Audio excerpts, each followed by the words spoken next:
all our movies, plays, and the most famous shows that we watch are often about the dance between good and evil. Now, that could be between a relationship and a couple, or it could be a huge mega war that we're watching, or some kind of other struggle. But there's always something. There's always some obstacle. There's always some kind of thing that the person is trying to overcome. And the most classic of those is the balance of good and evil. But is good and evil necessary? Are these constructs that we struggle with necessary? My own take on this is this, that good and evil are actually fabrications of the mind. They arise from our own concepts of what is right, what is wrong, what should be, what should not be. Very often we see that where there is a tremendous amount of evil, people become motivated to be good. So when you saw what happened with Hitler and the World War II, you also saw a big shift in the world towards people trying to create democracies and trying to create things that were not authoritarian. They tried to come together and create systems for peace like the United Nations. So it was a big move towards bringing about peace in the world. You also see sometimes that when people are too good, as in too devout, too religious, that people get turned off and very often lose their bearings and become evil. They have no idea that that they're heading that way, but they end up with no guidelines. They end up with no sense of what is appropriate and what is not appropriate. So you might therefore think that it's very important for us to have a society where there are clear guidelines, and that's the role that religion has often played in the world. But is there something beyond that? Because we're always seeming to be like on a pendulum, tossing between good and evil. Even in our own minds, we sometimes think we're good human beings, and sometimes we criticize ourselves and we say, oh, you're a piece of crap. You did this horrible thing, and how could you, and what is wrong with you? And we'll get really hard on ourselves. So we go back and forth in this pendulum within ourselves, within our families, within our society, within our world. So my question to you is there a realm beyond good and evil? And we're going to explore today further about how we can get there and how there are people who have lived in that way, where they were no longer caught up in the cycle of good and evil, where they became free from the dualities of this world, where they found a deep meaning, a deep peace, a deep solitude within, or a deep feeling of comfort within themselves, and there was no longer this need for this big dramatic world to have its power over us, because ultimately we've given our power to the world, and then we keep blaming others for this. But what if we could stop doing that? What if we could have some role models who could show us the way? The Bhagavatam does that. It shows us different kinds of personalities. You may sometimes wonder, why are there so many stories here? What's the point of all these stories? Well, all of these are known as itihas, which means itihasya, that which happened. And they're trying to show us different kinds of personalities who were sucked into the web of wrongdoing or evil, and personalities who were elevated into the realm of spirituality. After all, we all need examples. We all need role models. We all need something and someone to inspire us. The hope of the Bhagavatam is therefore just that, to inspire and to show us through example what's possible. So let's get into it. So far we've been hearing about the stories of, or the histories of Dhruva, King Dhruva, who at the age of 5 had darshan. Darshan means he saw in person the Supreme Being. And for many devotees of God, this is a great desire, that they may be able to see God face to face. Dhruva, at the age of 5, had that blessing, that because of his intense desire, because of his intense wish, he was willing to go to the ends of the earth. He lived in the forest for months. He ate next to nothing. He stood on one foot ultimately, just on one leg rather. And he got into deep meditation on his breath, on mantra, on the deity. In many ways, he was willing to put his life on the line. And that's kind of what it takes. Are you that willing to find God? Now, it doesn't mean it always has to be that way. For the most part, it is an act of grace. It is an act of blessing that simply by our deep longing and desire, we are able to have darshan, or to have that vision of God. Both things have been shown. In the case of Dhruva, it was through this yogic path, and there are other cases where it has been through just pure surrender. But in any case, it involves the heart. In any case, it involves deep sincerity. And in any case, it involves great dedication. That is important. Devotion, dedication. Anyway, back to the story of Dhruva. So he was blessed by Vishnu, the supreme being, also known as Krishna. Krishna is actually the highest form of Vishnu. And although some will disagree with that, the Vedas, the Bhagavatam make it very, very clear. So I won't get into that discussion today. So he had darshan of the supreme being, and he was blessed to never grow old.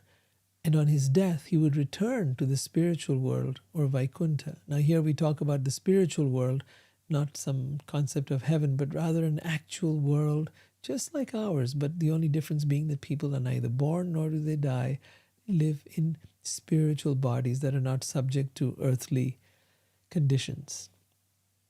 So all of this came to pass, as we've been hearing about in the previous episodes. His kingdom spanned the entire planet, and when the time came, he left home, he left his palace, and he went into the forest, as most of these kings of that time did. And there they meditated upon God. So once he was gone, his eldest son had no interest in accepting the opulent throne of his father. And this was the throne, the kingdom of the entire planet at that time. From his birth, this boy had been unattached to the world. He was equipoised and could see the presence of God in everyone. He was self-realized, and he had attained nirvana, liberation. He was situated in transcendental bliss, but to the outer world he appeared to be foolish, blind, dumb, unintelligent, and even mad. This is an amazing example of someone who was born this way. There are many amazing children who don't get understood, who don't get recognized, who have tremendous spiritual gifts, but because they don't fit into the world, because they don't fit into our idea of how people should be, because they don't adapt and don't accept the ways of the world, they often get misunderstood. This boy, Utkal, was in the same situation. People thought him to be foolish. They thought him to be unintelligent and even mad. So as a result of that, his younger brother, the youngest son of Dhruv, Vatsar, became the king of the world. Now, it was perfectly so, because the older boy was not interested. He was not interested in anything of the world. And why would you say is this so? Is it that God somewhere out there blesses someone and,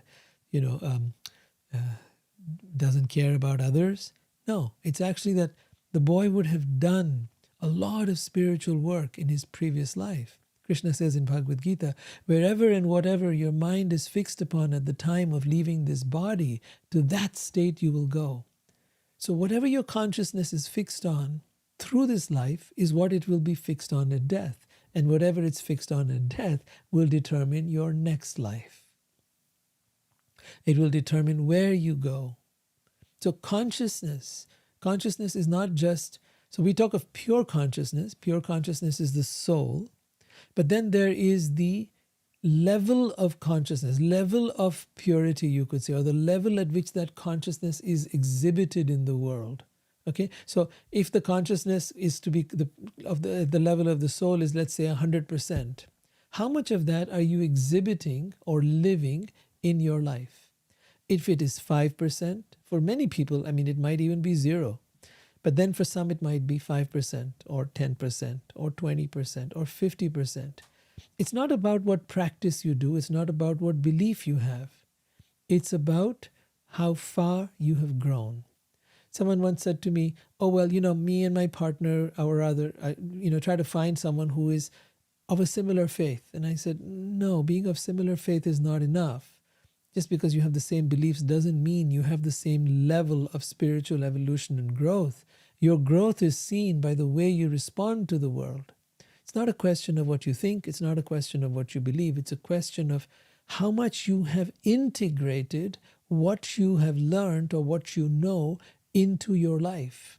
And it shows up in the way you respond to the world. So when the world throws at you some kind of situation, be it a traffic situation, or someone who says something mean or unkind to you, or be it death, or be it loss, or be it heartbreak, how do you respond at that time?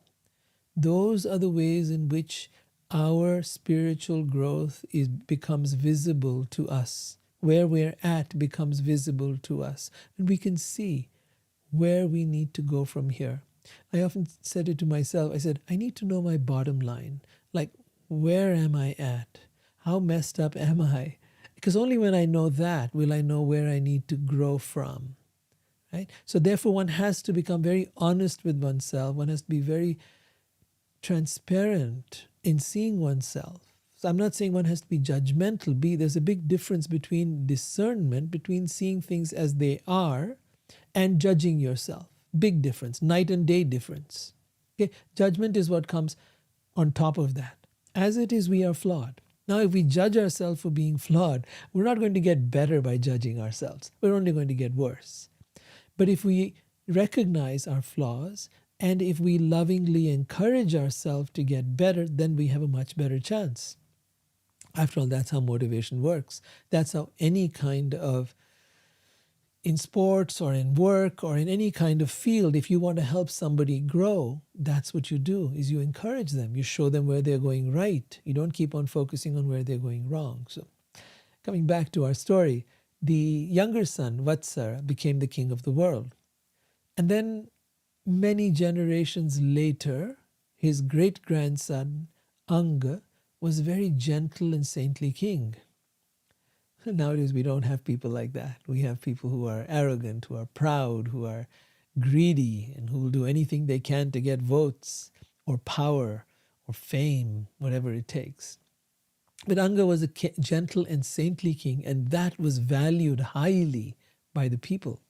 Anga wanted to perform a ceremony, a sacrifice, an Ashwamedha sacrifice they were called, to be able to appease the demigods. But something strange was happening.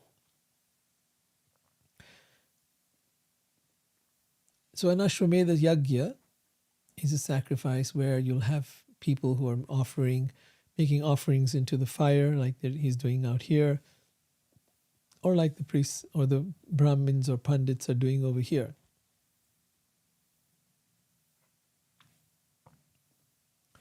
So the Brahmin priests came to the king saying that despite doing everything properly, the demigods were not accepting the offerings. And the idea was to appease the demigods, because the demigods are in charge of all the different elements and provide for everything that we have. So by pleasing them, there will be plenty of everything in the kingdom. There will be rain, there will be food, there will be health, there will be good weather, all of that. At least that was how they believed. We in these scientific days don't believe in such things.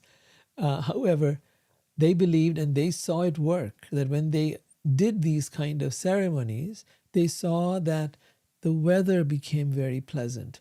They saw that the crops grew abundantly. They saw that people were healthy and happy. And because they saw these things, they believed in them. Now we don't.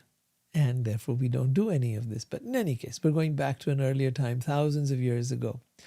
So now the king, hearing from the priests that the demigods were not accepting the offerings, that something was wrong, he thought maybe he'd committed some offense, that maybe there was something wrong with him. We often have these thoughts, right? When things don't go right, when things aren't working out in our life, when we think, what's wrong with me? Usually that's not the case. But yes, we'll make it personal. If someone's upset with us, we won't realize that maybe something's happening with them. Oh, it's what's wrong with me. It's how a child thinks. But in any case, when these priests came to him and the king asked them, did I do something wrong? Is there something wrong with me? The Brahmins, the priests assured him that the king was faultless. They said he had committed no sin and no offense, even in thought, which is pretty rare, right? I mean, we commit offenses in thought. We think bad things, but we don't necessarily do them. But, this king was even pure in thought. But they said to him that in his previous life, he had done some sinful acts, and therefore in this life he had no son. They recommended that he pray to the Supreme Being Hari, another name for Vishnu, another name for Krishna. So they say, pray to the Supreme Being to fulfill his desire. Now, when they began the ceremony with this intention, as soon as the oblation was offered in the fire, a person appeared from the fire, from the altar, wearing a golden garland and a white dress. He was carrying a golden pot filled with rice boiled in milk. The king received the blessing and offered it to his wife as well. Right? And so, over the next few weeks, his wife became pregnant and had a son, who they named Vena. Unfortunately, this boy was quite the opposite of his father, as sometimes happens, doesn't it? The boy was merciless and cruel. He would go to the forest and kill innocent deer. These days, they don't think of that as merciless and cruel. They think, oh, it's sport. They think it's just hunting. Fathers will even teach their sons, and it's just so cruel. But this boy, that's what he did. And not only that, but he would even kill boys his own age while playing with them. Like how kids get into a quarrel, they might fight, but this boy would actually go and kill someone his own age while playing with them. And so it was said by everyone around, cruel Vena. That's what he was called, cruel Vena. And of course, he was the son of the king, so nobody could say anything to him. Nobody could punish him. The king himself tried many ways to reform his son, but failed and became greatly aggrieved. You know how it is when you have a child who is gone wayward, who is doing terrible things. It is heartbreaking for the parent. And you often don't know what to do. You don't know how it is that a child of this sort was born to you. You feel so helpless. And so the king, Anga, felt that way too. He said, a sinful son causes a person's reputation to vanish. His nefarious activities cause quarrel and create endless anxiety for everyone. Such a son creates a hellish home from which an intelligent person becomes naturally detached. So he took a very different meaning out of this. He became detached. The king became detached from his family, from his home. For many days and nights he could not sleep. And one night he decided enough was enough. He left his opulent palace and family and went to the forest to meditate. The next day the citizens found out and they panicked. They began to search for their beloved king everywhere. Finally, not finding him, they came to the sages with tears in their eyes and told them of their plight. The great sages, basically what would happen is, the highest people in the land were the sages, the wise people, the people who were most evolved. Not the kings, the politicians were not the highest people in the land. It was the wise people, the sages. They were considered the highest in society, the most respected. And so the people came to the great sages, and these sages did something that they later on regretted. They took the cruel prince Vena and made him king and master of the world. The ministers disagreed, and the thieves and rogues in the state became very afraid and hid themselves. It says, as a rat hides from a snake. Because even the thieves and rogues knew that this guy would be after them. He may be a bad guy, but he was bad to everyone. He wasn't picky in his being bad. He was just he was on everyone. King Vena became all-powerful. Blinded by his opulences, he became exceedingly proud and considered himself greater than anyone. Like an uncontrolled elephant, he began to travel through the kingdom, causing the sky and earth to tremble wherever he went. The priests were forbidden to perform religious rituals. His atrocities came to such a head that the sages, seeing the people in a dangerous position, being harassed by the king who was supposed to protect them, they decided to approach the king. Now, concealing their anger, they spoke to the king with using sweet words and tried to give him good advice. They told him, "Dear king, we have come to give you good advice. Kindly hear us with great attention. By doing so, your duration of life and your opulence, strength, and reputation will increase." You'll notice now in the ways they're speaking to him, they're trying to build him up. They're trying to play into his ego. They're trying to play into his desires. So, hear it again. By doing so, your duration of life, you're going to live longer, right? Your opulence, your strength, your reputation will increase. Those who live according to religious principles and who follow them by words, mind, body, and intelligence are elevated to the heavenly kingdom, which is devoid of all miseries. Being thus rid of the material influence, they achieve unlimited happiness in life. O great hero, for this reason you should not be the cause of spoiling the spiritual life of the general populace. If their spiritual life is spoiled because of your activities, you will certainly fall down from your opulent and royal position. The king didn't hear a word they said. He just mocked them. He found them absurd. When they told him to worship God, he told them to worship him. He said, "I think you are giving up your real husband who maintains you," as in the king, "and are searching after some paramour to worship." He says, "I'm the real person who takes care of you guys, not some god. Those who out of foolishness do not worship the king, who is actually God, experience neither happiness in this world nor in the next." You are so much devoted to the demigods, but who are they? Instead, your affection for those demigods is exactly like the affection of an unchaste woman who neglects her married life and gives all attention to her paramour. He loves using this example. In this way, he went on insulting the sages, the demigods, and the supreme being. He asked them to worship him because there is no one in the universe superior to him. The sages finally gave up and went away. They decided to kill him because he was impious, impudent, inauspicious, and unworthy of being a king. They worried that if he was allowed to live, he would certainly turn the whole world into ashes in no time. Now, by the power of their mantras and without any weapons, the sages killed the king. Vena's mother, of course, was very aggrieved, and she preserved his body. Days passed, and the situation in the kingdom without a king went from bad to worse. There was no one to protect the people from murderous rogues and thieves who were plundering them. The sages decided that despite King Vena, the family of King Anga, that is his father, was most auspicious. Thus they would use the preserved body of Vena to perform a ceremony and create a clone. They were going to use the DNA, as we call it in today's time, and through that ceremony they were going to give rise to another king. From that ceremony emerged a male and female couple. You may say, "Oh, this is not possible."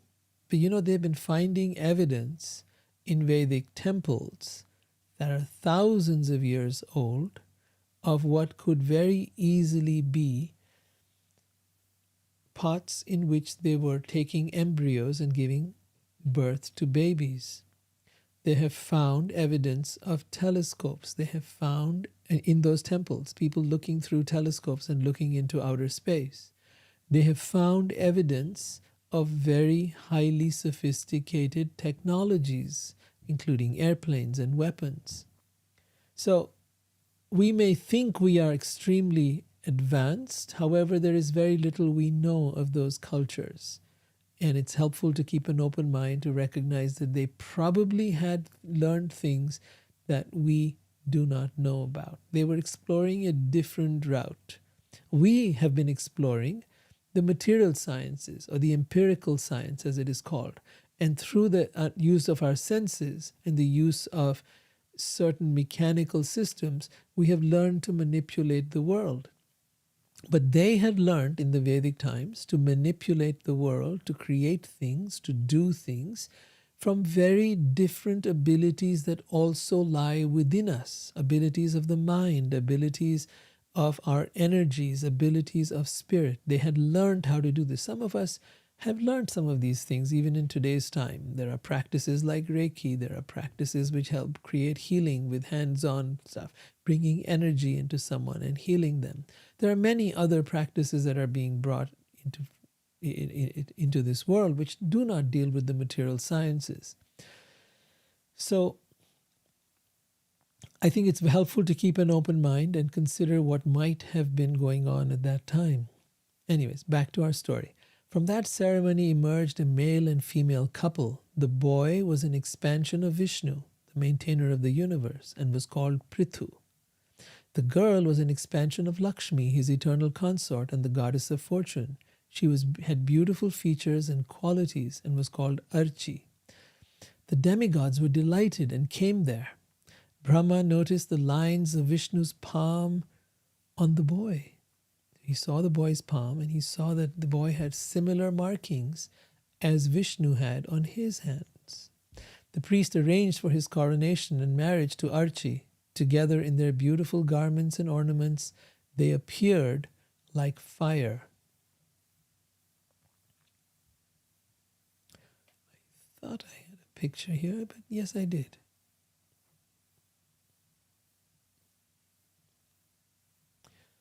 Prithu and Archi.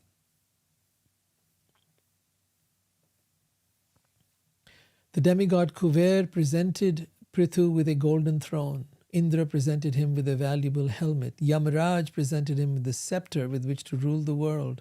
Brahma presented him with a protective garment made of spiritual knowledge. Vishnu presented him with a Sudarshan disc, and his wife Lakshmi, the goddess of fortune, gave him imperishable opulences. Shiva presented him with a sword within a sheath marked with 10 moons, and Vishwakarma presented him with a very beautiful chariot. So all the demigods came and offered their respects. Everyone was praising Prithu and glorifying him. He spoke to them and said, "O gentle ones, the qualities of which you have spoken," because they were glorifying him, right? So he says, "The qualities for which you have spoken are not distinct in me. You all have wonderful qualities. I do not wish for these words meant for me to go in vain, but it is better that they be offered to someone else. The gentle who offer prayers to the Supreme Godhead do not attribute such qualities to a human being who does not actually have them." You see his humility here. You see that even though he was endowed with incredible qualities, he had humility. He says, these kind of great glorification that you're doing is meant for God, is not meant for an ordinary human being. Then he continues, praising a man by saying he is educated will not make him a great scholar. At this time, I am not very famous for my personal activities because I have not done anything praiseworthy that you could glorify. Therefore, how can I accept your praise? The reciters continued, Dear King, you are a direct manifestation of the Supreme Godhead Vishnu, and by his causeless mercy you have descended to this earth. We are unable to glorify you adequately. So, on one hand, Prithu thinks their praise is too much, and on their side, those who are praising him feel that it's not adequate. Just as the sun equally distributes its sunshine to everyone, King Prithu will distribute his mercy equally. Now, these are predictions that are being made about him. So just as the sun equally distributes its sunshine to everyone, King Prithu will distribute his mercy equally to everyone. He will be very kind and forgiving to all citizens. As a protector of the world, he will be tolerant of the earth itself. He will protect the citizens from all calamities. By virtue of his affectionate glances and beautiful moon-like face, which is always smiling with great affection for the citizens, he will enhance everyone's peaceful life. He will be the reservoir of unlimited glories and good qualities. So these are the predictions that are being made by the astrologers and others who are able to foresee the future. and who can read, in the personality of this great king. Our rulers in today's time certainly don't rule with these kind of qualities or attributes. And there's much that we can learn from what they're saying about Prithu, that he would distribute his mercy equally to everyone, that he would be kind and forgiving, that he would be tolerant, that he would protect the citizens, that he would be affectionate, and that he would be enhance everyone's peaceful life and be the unlimited. So, just amazing qualities that wish we had in today's rulers. His enemies will not be able to approach him and will remain far away due to his immense strength. All of his citizens will remain very satisfied and will take great satisfaction in accepting him as their king. He will be firmly always situated in truth. He will be a lover of the Brahminical culture, the priests, the whole, and he will render service to the elderly and give shelter to all surrendered souls. Giving respect to all, he will always be merciful to the poor and innocent. He will respect all women as if they were his own mother. He will consider all living entities as dear to his own self. He will intimately associate with liberated souls or highly evolved beings. No one will be able to disobey the orders of King Prithu. After conquering the world, he will completely eradicate the miseries of all its citizens. Then he will be recognized all over the world. Everyone will undoubtedly glorify his magnanimous activities. So that's a lot. It's a lot to, have all that heaped upon you and then to live it out. I imagine if any one of us was placed in the position of Prithu, it might feel like, oh my God, will I ever be able to live up to these people's expectations or not? But the truth is, if we have to try to live up to those expectations, we're probably not in that state of consciousness. Prithu, on the other hand, was in a highly evolved state of consciousness, and therefore it would not be any problem for him. See, the point is, when you have to struggle to be a certain way, then you're not there. And it's okay to kindly encourage yourself to grow. People who are highly evolved don't need to say they're highly evolved. People who are highly spiritual do not need to claim how spiritual they are. They would rather, in fact, claim themselves to be foolish. They would rather claim themselves to be ignorant or not evolved at all. They would give credit to others. They would rather stay humble, because humility is at the heart of all spiritual growth. There is no way to make spiritual growth without humility. So our dear King Prithu now was enthroned, and one of the first challenges he had to face was there was a scarcity of food grains. The citizens had become skinny due to starvation, and they pleaded with their king to help them.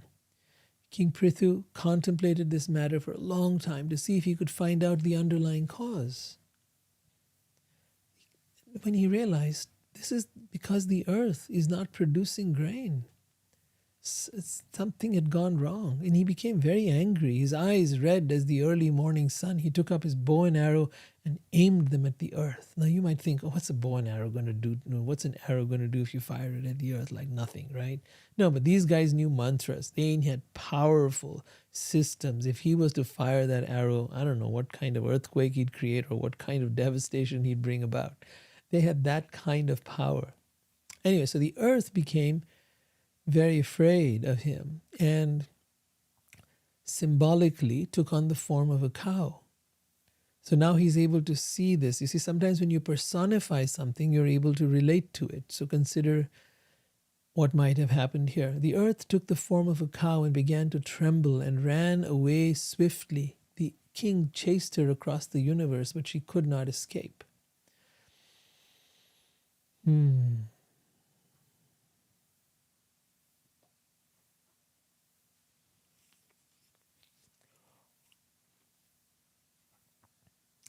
So Prithu is chasing after Bhumi in the form of a cow. Finally, she turned to face the king and pleaded with him. "Please save me," she said. "You are the protector of all living entities."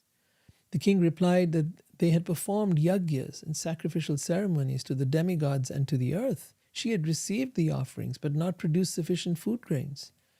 He said, any cruel person who is only interested in his personal maintenance and has no compassion for other living entities may be killed by the king. Such killing can never be considered actual killing. Hear what he's saying here. Any cruel person who is only interested in his personal maintenance and has no compassion for other living entities may be killed by the king. Such killing can never be considered actual killing. This is the case of most of our politicians, by the way. They're only interested in their personal maintenance, and they have very little compassion for other living entities. In many countries, you see, they've actually looted the entire country, taken away the entire wealth, and left people poor and destitute. The same could be said of many of the conquerors who went all over the world during the colonial times and did the same to countries everywhere, robbed them, looted them for their own personal wealth. And they had no compassion for the people who lived there. So he says, even if I was to kill you, it would not be considered an actual killing. He says to Bhumi, the earth, he says, you are very much puffed up with pride and have become almost insane. Presently you have assumed the form of a cow by your mystic powers. Nonetheless, I shall cut you into small pieces like grain, and I will uphold the entire population by my personal mystic powers. So in other words, he said, I will cut you into pieces and feed you to all the people. Prithu had become anger personified. The earth trembled. She said, you have created me, the planet Earth, the resting place of all living entities. Now she's referring to him as being Vishnu, who created her, the planet Earth, and then the resting place of all living entities. She says, my Lord, please pacify your anger and hear patiently whatever I submit before you. I may be very poor, but a learned person takes the essence of knowledge from all places, just as a bumblebee collects honey from each and every flower. A wonderful analogy, this one.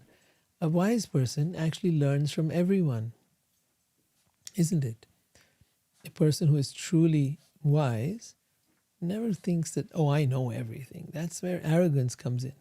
A truly wise person is willing to hear and take knowledge and instruction from everywhere and everyone. Bhumi continued, the earth. My dear king, the seeds, roots, herbs, and grains which were created by Brahma in the past are now being used by non-devotees who are devoid of all spiritual understanding. As far as I am concerned, I am being neglected by kings who are not punishing these rascals and who have turned into thieves by using grains for their own sense gratification. Consequently, I have hidden all grain seeds within me, and they have certainly deteriorated. So let me just kind of sum that up and tell you briefly what she's saying. She's saying, look, the people who have been ruling this planet before you came along were not pious. They were impious. They were selfish. They were greedy. They were people who were exploiting the earth. Does it sound familiar? Because that's exactly what we've got right now. And so she says, I have hidden the grains and the seeds from these people.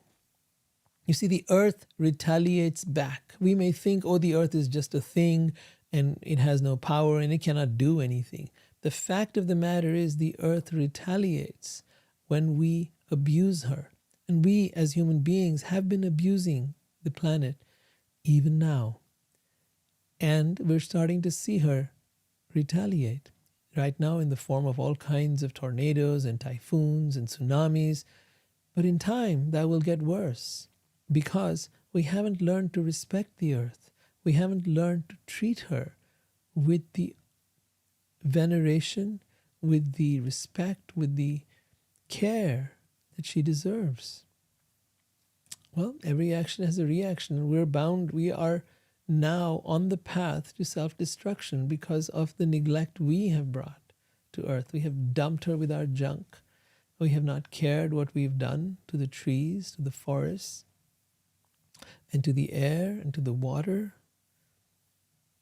It's a heavy price we will have to pay.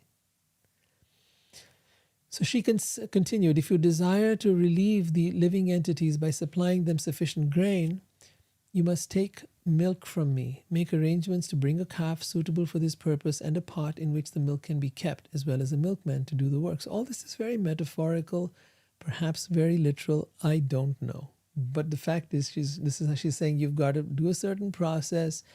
And then she says you must level the earth because it has become very up and down. And so that she says the entire surface of the earth has to be leveled, so that when the rainy season has ceased, the earth will become moistened, and thus it will be auspicious for all kinds of agriculture. So the king, being very satisfied with Bhumi, or planet Earth, for all that she said, acted on her request, and then she sufficiently supplied all food to various living entities. Thus he developed an affection for her, just as if she were his own daughter.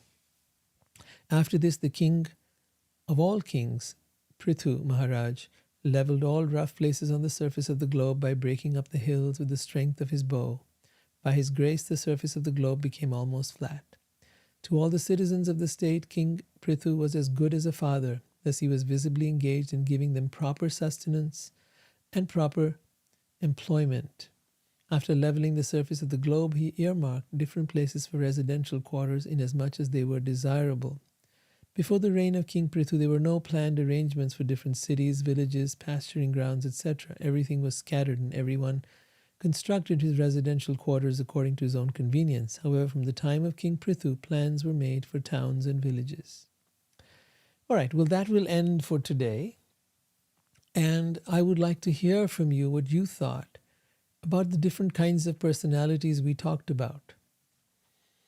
We spoke about the first person we talked about was the elder son of Dhruva, who was deeply renounced, who had attained liberation, nirvana. He had come to a place where he saw everyone as the same. He saw God within everyone. He was equal to all beings.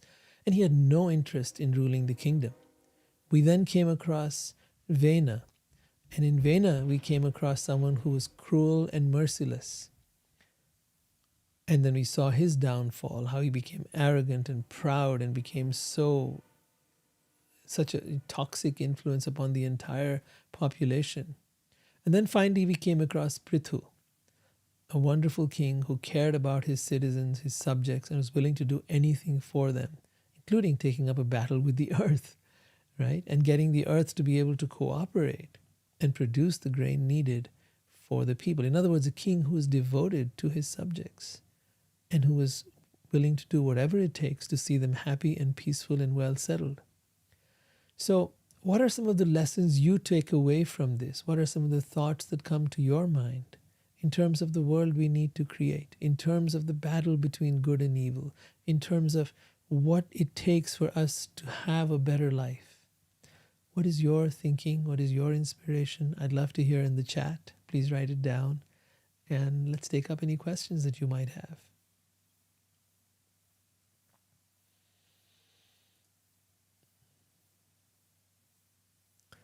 Does anyone have any questions?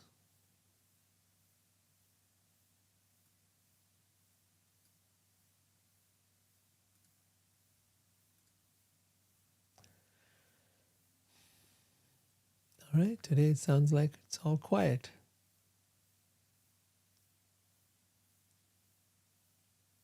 If somebody would like to speak from Zoom, come in from there and say something, you're most welcome.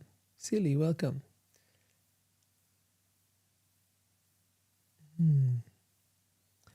All right, you've got an interesting point coming up here. As many I have experienced those who are good and evil, but few enlightened. Sadly, the evil leads to detachment with loved ones, but no spiritual inclination. Yeah. I mean, it rarely happens that someone who goes on the dark side of evil, if you want to call that evil or real, will ever learn. Very rare that they learn in this life. Maybe in some other life they figure it out. And I have seen that. I've seen that in the past life regressions that I've done with people. I've seen that people did horrible things in those lifetimes and then reformed themselves and came back in this life doing good, trying to make a difference, trying to help out. But yeah, in previous lifetimes, we've all done evil things. We've all done horrible stuff. None of us is pure. None of us has been good all along. You might be good now, but there's no saying what you did in earlier times. The same thing was seen with the King Anga, where he was very good at that time, but in a previous lifetime he'd done some horrible things. And this is true for all of us. And that is why sometimes we experience bad things happening. You know that saying, why do bad things happen to good people? Well, because good people have not always been good people. Maybe in this life they have, but it doesn't necessarily mean that in previous lives they were good as well. It doesn't mean so. And this keeps going on. We keep moving between good and evil. But what is beyond good and evil is really the exploration, and I think that's what you're referring to, Silly, is that you've seen people who are good and who are evil, but very few that were truly enlightened. Because to be enlightened means to go beyond duality, to go beyond good and evil, to rise out of this dualistic framework. And the only way to do that is to learn how to get out of your head, because it is your mind that is the perpetuator of this idea of good and evil. It is your mind that sees the world in a dualistic way, or sees itself, or sees others. But as long as we do, we're trapped in it. As long as we see things as right and wrong, as good and bad, as hot and cold, we are trapped by the mind.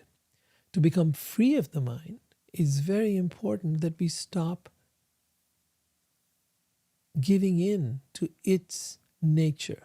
So let me give you a simple example. If it's very hot and you start reacting to that heat, right there, you're giving in to what the mind is saying. But instead, if you stop resisting and playing the game that the mind is putting you into, because it's taking you into its orbit. Oh, it's so hot. Oh, it's so crowded. Oh, it's so noisy. Oh, it's so scary, whatever it might be, right? As long as we play into what it's saying, because to everything it's saying, there is also an opposite. Recognize that. To whatever the mind is telling you, the opposite also exists.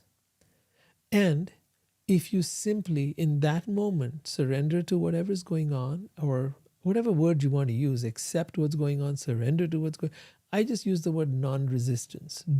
Instead of resisting what is going on, you become like the guy in Matrix, where, when the bullet is being fired at him, he doesn't stand there and block it. He simply bends over and the bullet goes over him. Non-resistance. He becomes like water. You become like air. Stop resisting what reality is throwing at you, what life is throwing at you. And the moment you do that, you're no longer caught up in this arena of the mind and its control over you. And then it becomes very easy to see everyone equally, because we're no longer putting them into the boxes of the mind, the boxes of good and bad. I like you, I don't like you. I agree with you, I disagree with you. Whatever you might be, you are. And you're on a journey here. It doesn't matter whether you are a person who is engaged in all kinds of horrible activities or in all kinds of good activities. Either way, we've all been there. We're all capable of that. And there is none amongst us that is free of wrongdoing. Like the saying by Christ, let he who is without sin cast the first stone. That applies to all of us. None of us is pure, none of us is saintly, none of us is good, and none of us is evil. The point is to not be defined by any particular identity. Because those identities belong to the ego, they belong to the mind, they belong to the world. And if you want to be free of the world, don't let them catch you. Stay free. Thank you. We'll end with that. I wish you a good night. Oh, we have one more. Just one more. Hold on. We one more question coming up. All right, we got one more question. The relationship may suffer physically and the heart aches. I have to practice non-resistance, otherwise it will cause harm to my own well-being. Yes, yes. When you resist, like that, I told you that there's someone trying to hit you as a blow or a bullet or something. If you stand there blocking it with a counter view, no, I disagree. No, this is not how it should be. No, you should be different than your being, right? The weather should be different. The person should be different. Life should be different. Then I'm resisting. And when I resist life, whatever life throws at me, then I suffer. As you said, I suffer physically and the heart aches. So practicing non-resistance means that I become like water. The water doesn't resist anything, or even more subtle air, even more subtle spirit, soul. The more subtle you get, the less resistance there is. The more dense you get, the more resistance. The more dense is like earth. The more dense something is, the more there is resistance, like earth. And the more subtle something is. Therefore, spirituality is a subtle science. And in the subtlety of the spirituality, when we start to understand its nature, then we become identified with spirit, with our soul, with our essence.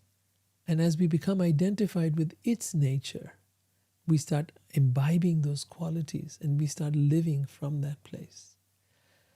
So, yeah, thank you for being here. It's a pleasure and an honor to be here serving all of you.